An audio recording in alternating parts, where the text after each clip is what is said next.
തമിഴ്നാട്ടിലെ ഉൾഗ്രാമ കാഴ്ചകൾ തേടിയുള്ള ഒരു യാത്ര നമ്മളിവിടെ ആരംഭിക്കുകയാണ്. നമ്മൾ ഇന്ന് പോകുന്നത് ഈ കാണുന്ന പൂപ്പാടങ്ങൾക്കും നെൽപ്പാടങ്ങൾക്കും ഒക്കെ നടുവിലുള്ള ഒരു ചെറിയ കുളത്തിലേക്കാണ്. അത് തമിഴ്നാട്ടിലെ ഇലത്തൂർ എന്ന് പറയുന്ന ഗ്രാമത്തിലാണുള്ളത്. തെങ്കാശിക്കും ചെങ്കോട്ടയ്ക്കും ഒക്കെ വടക്കുമാറി സ്ഥിതി ചെയ്യുന്ന ഒരു മനോഹര ഗ്രാമമാണ് ഇലത്തൂർ. ഒരുപാട് സഞ്ചാരികൾ എത്തിച്ചേരുന്ന ഒരു കുളമാണിത്. ഈ കുളത്തിൻ്റെ പേര് ആമയാർ ഊറ്റെന്നാണ്. ആമയാർ ഊറ്റ് അല്ലെങ്കിൽ ഔവയാർ ഊറ്റെന്നും പറയാറുണ്ട്. അത് മാത്രമല്ല, ഇലത്തൂർ ഗ്രാമത്തിലെ കാഴ്ചകൾ നമ്മൾ ഈ കാണുന്നത് പോലെ ഒരുപാട് കൃഷിയിടങ്ങളും പശ്ചിമഘട്ടത്തിൻ്റെ മനോഹര ദൃശ്യങ്ങളും എല്ലാം ഉൾപ്പെടുന്നതാണ് ഇലത്തൂർ ഗ്രാമം. ഒരുപാട് ലേക്കുകൾ നമുക്ക് ഇലത്തൂർ ഗ്രാമത്തിൽ കാണാൻ സാധിക്കും. നന്നായി മഴ ലഭിക്കുന്ന ഒരു പ്രദേശമാണ് ഇലത്തൂർ എന്നതിൻ്റെ തെളിവാണ് ഈ കാണുന്ന ലേക്കുകളെല്ലാം. അങ്ങനെയാണെങ്കിൽ നമുക്ക് ഇലത്തൂർ ഗ്രാമത്തിലെ കാഴ്ചകളെല്ലാം കണ്ടിട്ട് തിരികെ വരാം.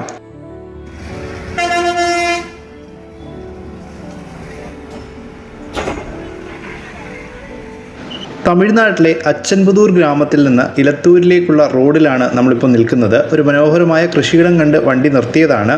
സാധാരണ നമ്മുടെ തമിഴ്നാട് യാത്രകളെല്ലാം അതിരാവിലെയാണ് നമ്മൾ ആരംഭിക്കുന്നത്. പക്ഷേ ഇന്ന് നമ്മളൊരല്പം വൈകിയാണ് കേരളത്തിൽ നിന്ന് യാത്ര ആരംഭിച്ചത്. ഞങ്ങളുടെ യാത്ര ഇപ്രകാരമായിരുന്നു. കേരളത്തിലെ പുനലൂരിൽ നിന്ന് ആര്യങ്കാവ് വഴി ചെങ്കോട്ടയിലെത്തിയതിനു ശേഷം ഞങ്ങൾ ആദ്യമേ തെൻപൊതൈ എന്ന് പറയുന്ന ഒരു ഗ്രാമത്തിലേക്ക് പോയിരുന്നു. അത് നമ്മൾ കഴിഞ്ഞ വീഡിയോയിൽ ഉൾപ്പെടുത്തിയിട്ടുണ്ട്, അവിടുത്തെ മൺപാത്ര നിർമ്മാണങ്ങളെക്കുറിച്ചൊക്കെ. അവിടെ നിന്ന് നമ്മൾ നേരെ വടക്കര, അതിനുശേഷമാണ് അച്ചൻപുതൂർ എന്ന് പറയുന്ന ഗ്രാമത്തിലേക്ക് എത്തിച്ചേർന്നത്.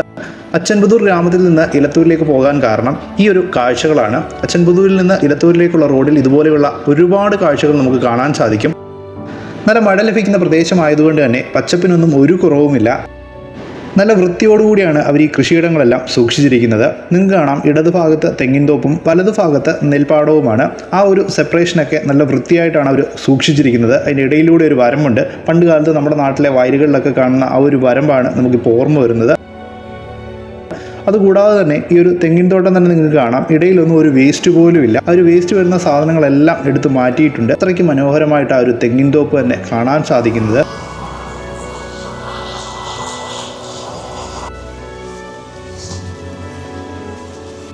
നല്ല മഴക്കോളുണ്ട്. മഴ ഏത് നിമിഷവും പെയ്തേക്കാം. ഇവിടെയായിട്ടൊരു വെള്ളം പമ്പ് ചെയ്ത് വിടുന്ന സെറ്റപ്പാണ്. അവിടെ താഴെയായിട്ടൊരു മയിൽക്കുറ്റി കിടപ്പുണ്ട്. മയിൽക്കുറ്റിയാണെന്ന് തോന്നുന്നു.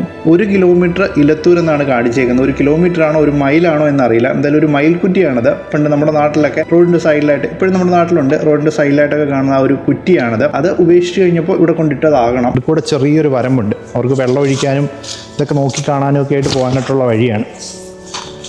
പക്ഷെ വാഴയുടെ ആ ഒരു തടം മൊത്തം കിളച്ചിട്ടേക്കുവാണ്. എനിക്കൊന്ന് ഇപ്പോൾ അടുത്തിവിടെ മഴ കിട്ടുമെന്ന് തോന്നുന്നു. അതുകൊണ്ട് അതൊന്ന് ഇളക്കി ഇട്ടേക്കുവാണ്. അത്യാവശ്യം വെള്ളമൊക്കെ ഇറങ്ങാൻ വേണ്ടിയിട്ട്. ഇവിടെ വെള്ളമുണ്ട് കേട്ടോ.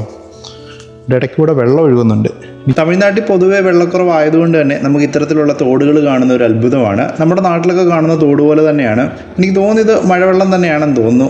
അതല്ലെങ്കിൽ പിന്നെ ഇവിടെ അടുത്തുള്ളത് അടവിനൈനാർ ഡാമാണ്, നമ്മുടെ മേക്കരയ്ക്ക് അടുത്തായിട്ട് സ്ഥിതി ചെയ്യുന്നത്. ആ ഒരു ഡാമിൽ നിന്ന് ഇപ്പോൾ വെള്ളം തുറന്നു വിട്ടേക്കുവാണോ എന്ന് അറിയില്ല. കാരണം അത് ഒരു ഓവർഫ്ലോ ചെയ്യുന്ന സമയത്തൊക്കെയാണ് തുറന്നു വിടാറുള്ളത്. അതുകൊണ്ട് തന്നെ ആ ഒരു വെള്ളം ആവാൻ സാധ്യതയില്ല. എന്തായാലും മഴത്തണ്ണി തന്നെ ആയിരിക്കും. ஊரெல்லாம் நல்ல ஊர் தான், நல்ல செழிப்பான ஊர் தான். வேற என்ன, எல்லாரும் கடவுளையும் நல்லா இருக்கும். இவ்வளோதான். நெடுவேல் அச்சன்புதூர் அங்கே இருக்கு. இது நெடுவேலி. ஆமாம், നെൽകൃഷി ഫേമസ്. അത് ഉണ്ട്, ഒരുപാടുണ്ട്. ഫുല്ലാമേ ടീലെസ് தான். அவ்வளவுமே டீலஸ் நெல் தான். மழை தாராளமாக கிடைக்கும். மழை கிடைக்கும். இது அறுக்கையில் மழை கிடைக்கும். அறுத்து കഴിഞ്ഞ്. ஆமாம். இந்த வாழைத்தோட்டம் எல்லாம் அது எலத்தூர்காரங்க. எலத்தூர் அங்கே எலத்தூர். ஆமாம். தீவாநல்லூர் அங்கே தான். ஆமாம், அங்கே தான். நல்ல ஊர். இது பூராமே நெடுவேலி அச்சம்பூர். நமக்கு எந்த ஊர்? കേരള അടൂർ, പത്തനംതിട്ട. அப்படியே பத்தனംതിട്ട. ശബരിമല ஊர். சரி, சபரிமலை. செழிப்பா இருக்கா அங்கே நல்லா? இந்த அங்கே உங்கள் ஊர்? எங்கள் ஊர். செழிப்பா இருக்கா? செழிப்புனா நல்லா இருக்கான்னு கேட்டேன். நல்லா இருக்கு. அதைத்தாங்க, செழிப்புனா நல்லா இருக்கிறதுக்கு அர்த்தம். நல்லா இருக்குதா? അപ്പോൾ ഈ പോകുന്ന വഴിയിൽ കണ്ടതാണ് ചേട്ടനെ. ഞങ്ങൾ അച്ചൻപുതൂർ എന്നാണ് കരുതിയിരുന്നത്. പക്ഷേ ഈ ഒരു സ്ഥലത്തിന് പേരുണ്ട്. ഇത് നെടുവയൽ എന്നാണ് അറിയപ്പെടുന്നത്. അതായത് അച്ചൻപുതൂരിനും ഇലത്തൂരിനും ഇടയിലുള്ള ഈ ഒരു വയൽ പ്രദേശം അറിയപ്പെടുന്നത് നെടുവയൽ എന്നാണ്. ബസ്സെല്ലാം എലത്തൂർ തെൻകാശി. അച്ചൻപുതൂർ இங்கே இருக்கு. அச்சம்புதூர் வடகரை. இங்கே വടകര.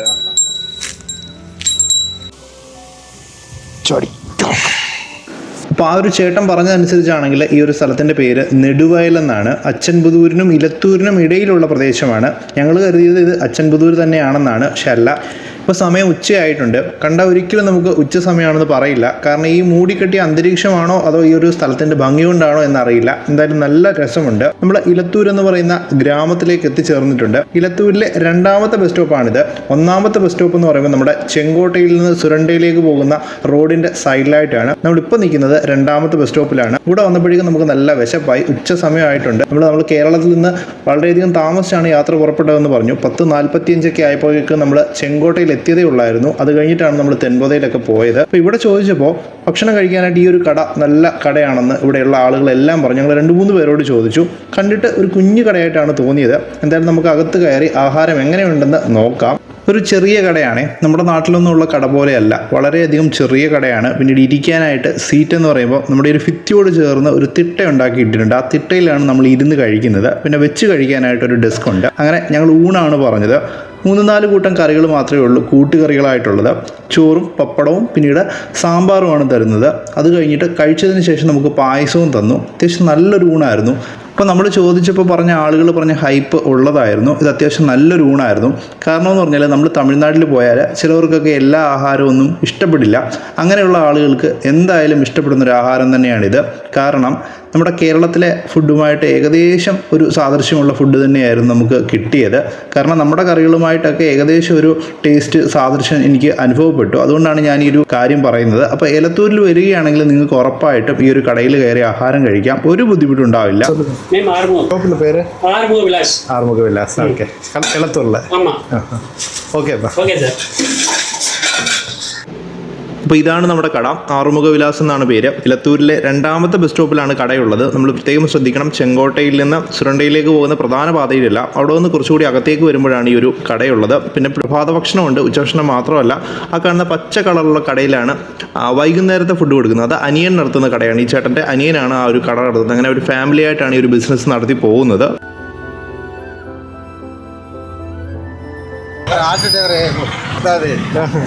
உயிர் எடுக்காரு.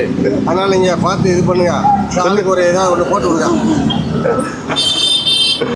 അപ്പോൾ നമ്മളിപ്പോൾ വന്നത് ഇലത്തൂരിലെ പ്രധാന ജംഗ്ഷനിലേക്കാണ്. അതായത് നമ്മുടെ ചെങ്കോട്ട സുരണ്ട റോഡാണ് ഈ കടന്നു പോകുന്നത്. നേരെ കിടക്കുന്ന റോഡ് തെങ്കാശിക്കും, ഇടത്തേക്ക് കിടക്കുന്നത് സുരണ്ടയ്ക്കുമാണ്.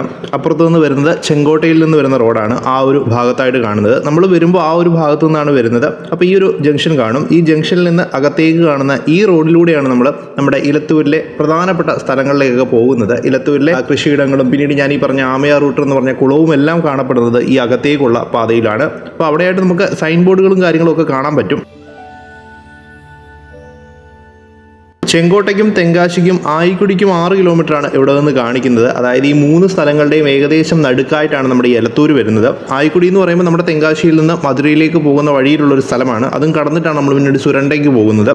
ചുരണ്ടയെന്ന് ഞാൻ പറയുന്നുണ്ടെങ്കിലും ഇവർ പറയുന്നത് മറ്റൊരു രീതിയിലാണ്. ചുരണ്ടേ എന്നൊക്കെയാണ് ഇവർ പറയുന്നത്. അതായത് നമ്മുടെ തമിഴ്നാട്ടിലെ പ്രൊനൗൺസിയേഷനും കേരളത്തിലുള്ള നമ്മൾ പറയുന്നതും മറ്റുള്ള സംസ്ഥാനങ്ങളിലെ ആളുകൾ പറയുന്നതും ഡിഫറൻ്റ് ആണ്. നമ്മൾ കുറ്റാലത്തിന് കുറ്റാലം എന്നാണ് പറയുന്നതെങ്കിൽ ഇവർ കുട്രാലം, അതായത് ടീയും ആറും കൂടി ചേർന്നൊരു പ്രൊനൗൺസിയേഷനാണ് അവിടെ വരുന്നത്. അവിടെ സ്പെല്ലിങ്ങിൽ ടീയും ആറും കാണിക്കാറുണ്ട്. അതുപോലെ തന്നെയാണ് ഈ ആമയാർ ഊട്ടർ എന്ന് പറയുന്നത്. നമ്മുടെ കേരളത്തിലൊക്കെ ഊറ്റ് എന്ന് പറയാറുണ്ട്, അല്ലെങ്കിൽ ഉറവ എന്ന് പറയാറുണ്ട്. അതാണ് ഇവിടെ ഊട്ടർ എന്ന് പറയുന്നത്. എനിക്കൊന്ന് സ്പെല്ലിങ്ങിൽ മാത്രമേ ഉള്ളൂ, അതിന് പ്രൊനൗൺസിയേഷനിലും അങ്ങനെയാണോ എന്നറിയില്ല. ചിലർ കുട്രാലം എന്ന് തന്നെ പറയുന്നത് ഞാൻ കേട്ടിട്ടുണ്ട്. അതുപോലെയാണ് ഈ ആമയാർ ഊട്ടർ എന്ന് പറയുന്നത്.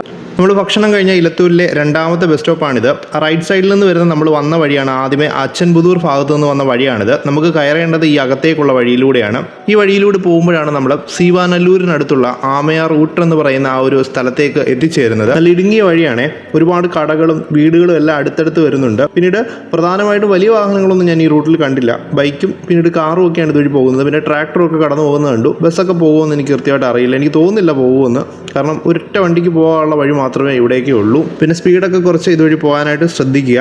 പിന്നീട് നമ്മൾ ഈ പോകുന്ന സ്ഥലം എന്ന് പറയുമ്പോൾ ഒരു ഡെഡ് എൻഡ് പോലെയാണ്. ഈ സീവാനല്ലൂർ എന്ന് പറയുന്ന സ്ഥലത്തിനടുത്താണ് ഈ ആമയാർ റൂട്ട് സ്ഥിതി ചെയ്യുന്നത്. ഇലത്തൂരിനും ഈ സീവാനല്ലൂരിനും ഇടയിലാണ്. പക്ഷേ സീവാനല്ലൂരിൽ നിന്ന് ഇവിടേക്ക് ഡയറക്റ്റ് വണ്ടികൾ വരുന്നൊരു വഴിയില്ല. അതുകൊണ്ടാണ് നമ്മൾ ഇലത്തൂരിൽ നിന്ന് കയറി പോകുന്നത്. പക്ഷേ ആളുകൾ പറയുന്നത് സീവാനല്ലൂരിനടുത്തുള്ള ആമയാർ റൂട്ട് എന്നാണ്.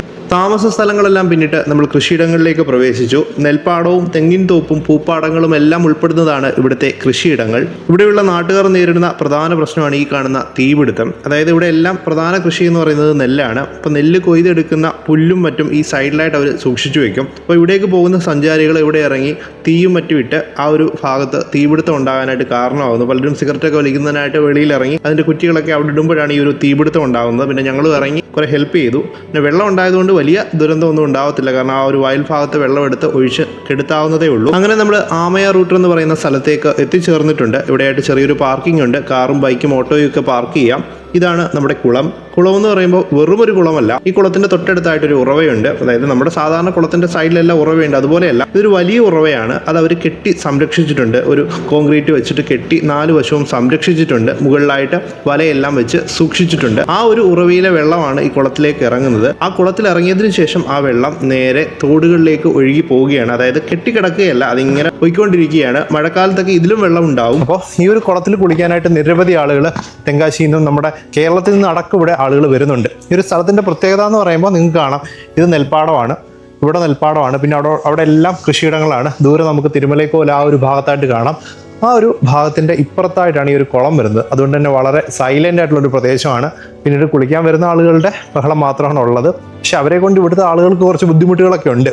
അവർ ഞങ്ങൾ വരുന്ന വഴിയിൽ ഈ ഒരു സ്ഥലത്തെക്കുറിച്ച് ചോദിച്ചപ്പോൾ പറഞ്ഞത്, ആളുകൾ ഇവിടെ വന്നിട്ട് ഉള്ള വേസ്റ്റ് എല്ലാം കൂടെ കൊണ്ട് ഈ കുളത്തിലിട്ടിട്ട് അങ്ങ് പോവാണ്. ശബരിമലയിലൊക്കെ പമ്പയിൽ തുണി ഉപേക്ഷിച്ചിട്ട് പോകുന്ന പോലെ കുറേ ആളുകൾ ചടങ്ങെന്ന രീതിയിൽ ഇവിടെ തുണിയൊക്കെ ഉപേക്ഷിക്കുന്നു. പിന്നീട് കുറേ സാധനങ്ങളൊക്കെ പൂക്കളും ഒക്കെ ഉപേക്ഷിച്ചിട്ട് പോകുന്നു. അപ്പോൾ അങ്ങനത്തെ ചടങ്ങുകളൊന്നും ഇവിടെ ഇല്ല. പക്ഷെ അങ്ങനെ ഉപേക്ഷിക്കുന്നത് മൂലം പറ്റുന്നത് എന്താണെന്ന് പറഞ്ഞാൽ ഈ ഒരു കുളം അങ്ങ് മലിനപ്പെട്ടു പോവുകയാണ്. അങ്ങനെ കുറച്ച് മലിനീകരണം നടക്കുന്നതല്ലാതെ വളരെയധികം ശുദ്ധമായ വെള്ളമാണ്. നമുക്ക് കാണാം, നമ്മുടെ നാട്ടിലൊക്കെ ഉള്ള ഒരു കുളം പോലെ അല്ലെങ്കിൽ തോട് പോലെ തന്നെയാണ് ഇവിടെയും കാണപ്പെടുന്നത്. പക്ഷേ ഈ ഒരു ചടങ്ങിൻ്റെ ഭാഗമായിട്ട് കൊണ്ടിടുന്ന മാലയും അല്ലെങ്കിൽ തുണികളും മാത്രമാണ് ഈ ഒരു കുളത്തെ മലിനപ്പെടുത്തുന്നത്. പക്ഷേ അത് അവരോട് എത്ര പറഞ്ഞാലും അവർ കേൾക്കില്ലെന്ന് പറയുന്നത്. നമ്മളതിൽ ശബരിമലയിൽ അയ്യപ്പന്മാരോട് പറയും, നമ്മൾ അന്യസംസ്ഥാനത്ത് നിന്ന് വരുന്നവരോട് പറയാറുണ്ട്, അങ്ങനെ ഒരു ചടങ്ങില്ല, പമ്പയിൽ തുണിയൊന്നും ഉപേക്ഷിച്ചിട്ട് പോകരുതെന്ന് പറഞ്ഞാൽ അവർ ഉപേക്ഷിച്ചിട്ട് പോകും. പക്ഷേ അതുപോലെ ഒരു കാര്യം ഇവിടെ ആളുകൾ ചെയ്യുന്നതുകൊണ്ട് തന്നെ ചെറിയ രീതിയിൽ ഈ ഒരു കുളം മലിനപ്പെടുന്നുണ്ട്. അതല്ലാത്ത രീതിയിൽ നല്ല സൈലൻ്റ് ആയിട്ടുള്ളൊരു പ്രദേശമാണ്. എനിക്ക് തോന്നുന്നില്ല ഉത്രാളിക്കാവൊക്കെ പോലെ നമ്മുടെ നെൽപ്പാടത്തിൻ്റെ നടുക്കായിട്ട്, ചുറ്റും നെൽപ്പാടമാണ്, അതിൻ്റെ നടുക്കായിട്ട്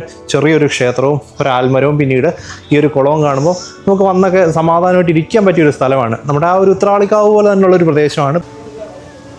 പിന്നീട് കുളത്തിൻ്റെ സൈഡിലായിട്ടാണ് ഇവിടെ ഒരു ക്ഷേത്രമുണ്ട്. ക്ഷേത്രം എന്ന് പറഞ്ഞാൽ ചെറിയ പ്രതിഷ്ഠകളൊക്കെ, എനിക്ക് നാഗരാജാവും പിന്നീട് ഗണപതിയുമാണെന്ന് തോന്നുന്നു.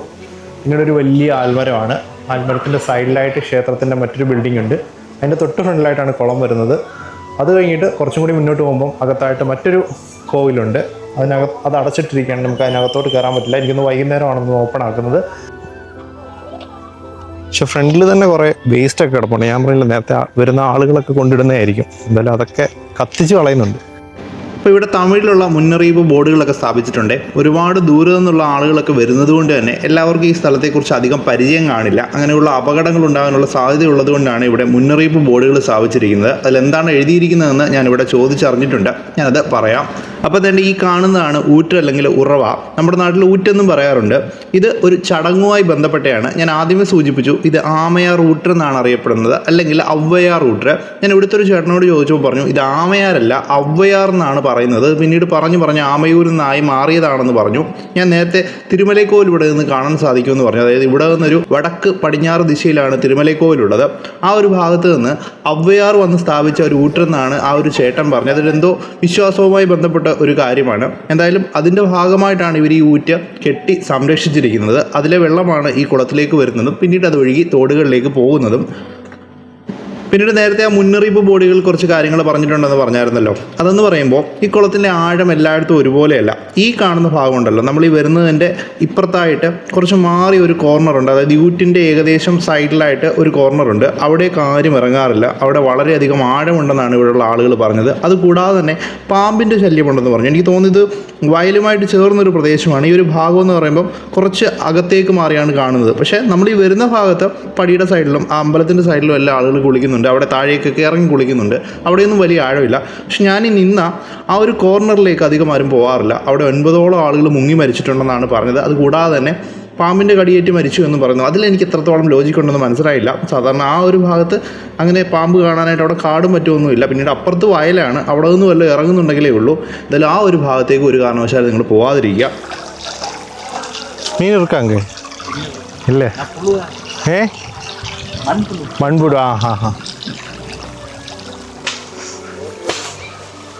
പക്ഷെ വെള്ളം നന്നായിട്ട് നിറയുന്ന സന്ദർഭം ഉണ്ടാവും. നമ്മുടെ ആ കാണുന്ന തിട്ട ഉണ്ടല്ലേ, ആ തിട്ട കവിഞ്ഞ് വെള്ളം വരും. അവിടെ ഒരു ഗ്യാപ്പ് ഇട്ടിട്ടുണ്ട്. ആ ഗ്യാപ്പ് വെള്ളം പോകാൻ വേണ്ടിയിട്ടാണ്. അപ്പോൾ ഇപ്പോൾ വെള്ളം കുറവാണ്. വെള്ളം കുറവെന്ന് പറയാൻ പറ്റില്ല, അത്യാവശ്യം വെള്ളമുണ്ട്. പക്ഷെ മഴയൊക്കെ പെയ്യുമ്പോഴത്തേക്ക് ആ ഒരു ഗ്യാപ്പിനകത്തൂടെ വെള്ളം ഒഴുകി ഈ ഒരു കുളത്തിലോട്ട് വരും. അത് കഴിഞ്ഞിട്ട് ഈ ഒരു ഭാഗത്തൂടെ ഇറങ്ങി തോട്ടിലോട്ട് അങ്ങനെ അങ്ങ് പോകത്തേ ഉള്ളൂ.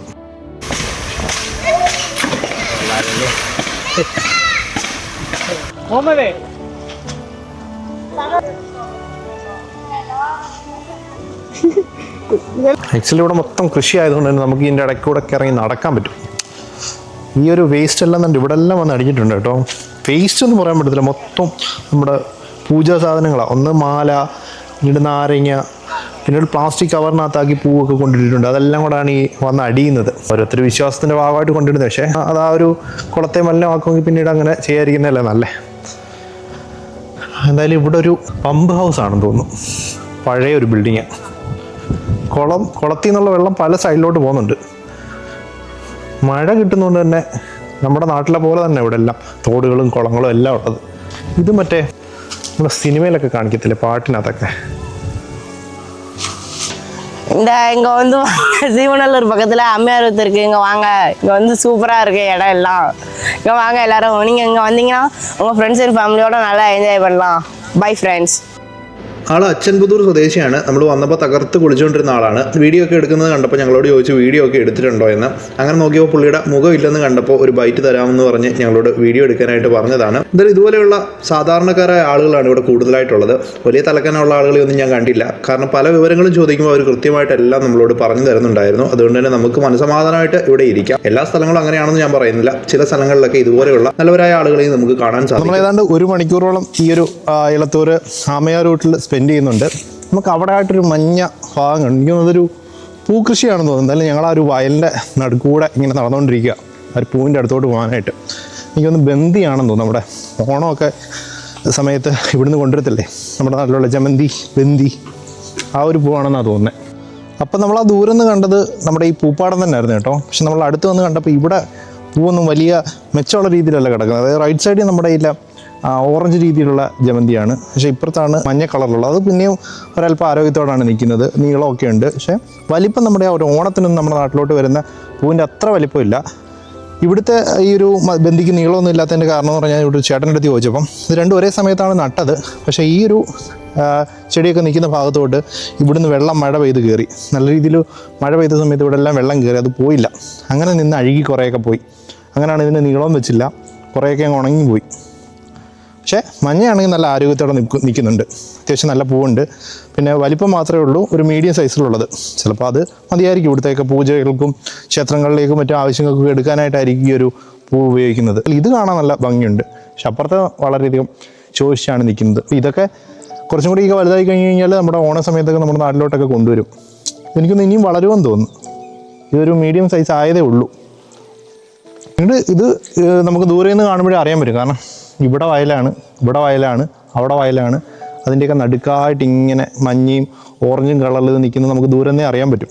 ആദ്യമേ ഞങ്ങൾ കരുതി അന്ന് അൽവാക്കുറിച്ചി സൈഡിലേക്ക് പോയപ്പോൾ നമ്മുടെ ഈ നെൽപ്പാടത്തിനൊക്കെ ബൗണ്ടറി ആയിട്ട് തുണികൾ കെട്ടിയിടുമായിരുന്നു. ഇനി അതുപോലെ എന്തെങ്കിലും ആണെന്ന് കരുതിയിട്ടാണ് അവിടെ നിന്ന് ഇവിടെ വരെ ഒന്ന് വന്ന് നോക്കാമെന്ന് കരുതിയത്.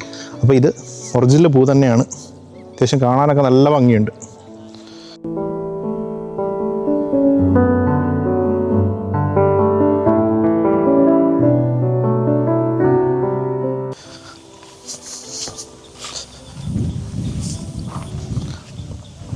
വേണ്ടി ഒരു സാധനം കണ്ടോ, നമ്മുടെ സിനിമയിലൊക്കെ കണ്ടിട്ടില്ലേ ഇങ്ങനെ പക്ഷിയുടെയൊക്കെ തൂവല് പോലെ നിൽക്കുന്നത്. നേരത്തെ ഇതുവഴി പോയപ്പോൾ ഞാൻ കാണിച്ചായിരുന്നു. പക്ഷെ ഇതിങ്ങനെ ഇളകി പോകുന്നുണ്ട്. ഇളകിപ്പോയി അതിനകത്തെല്ലാം വീഴുന്നുണ്ട്. ചിലത് കറക്റ്റ് പക്ഷിയുടെ തൂവല പോലെ നിൽക്കുന്നത്. ഇതൊക്കെ കറക്റ്റ് പക്ഷിയുടെ തൂവല. എന്തായാലും നമ്മുടെ നാട്ടിലും ഉണ്ട്. അത് പുല്ലിൻ്റെ വർഗത്തിൽപ്പെട്ട സാധനമാണ്. എലത്തൂരിലെ കാഴ്ചകൾ ഇവിടെ അവസാനിക്കുന്നില്ല. നമ്മൾ തൽക്കാലം ഇവിടെ നിന്ന് മടങ്ങി പോവുകയാണ്. കാരണം നമ്മൾ ഒരല്പം വൈകിയാണ് ഇവിടേക്ക് എത്തിയത്. അതുകൊണ്ട് തന്നെ നമ്മൾ സന്ധ്യ ആവുന്നതിന് മുമ്പ് തന്നെ ഇവിടുന്ന് മടങ്ങുകയാണ്. തെങ്കാശിയിലും ചെങ്കോട്ടയിലും ഒക്കെ വരുന്ന ആളുകൾ സ്ഥിരം സ്ഥലങ്ങളിൽ പോയി സന്ദർശിച്ച് മടങ്ങുന്നതിന് പകരമായിട്ട് ഇതുപോലെയുള്ള തെങ്കാശിയിലെ ഉൾഗ്രാമ കാഴ്ചകളൊക്കെ കാണുവാനായിട്ട് ഇറങ്ങിക്കഴിഞ്ഞാൽ ഇതുപോലെയുള്ള മനോഹരമായ ഗ്രാമങ്ങൾ നമുക്ക് ഇനിയും കാണാൻ സാധിക്കും. അതുപോലെയുള്ള നിരവധി ലൊക്കേഷനുകളിലേക്ക് നമ്മൾ പോകുന്നുണ്ട്. തൽക്കാലം നമ്മുടെ ഇന്നത്തെ യാത്ര ഇവിടെ വെച്ച് അവസാനിപ്പിക്കുകയാണ്. ഇനിയും ഇതുപോലെയുള്ള കാഴ്ചകളുമായിട്ട് നമ്മൾ നിങ്ങളിലേക്ക് എത്തുന്നതാണ്. നന്ദി.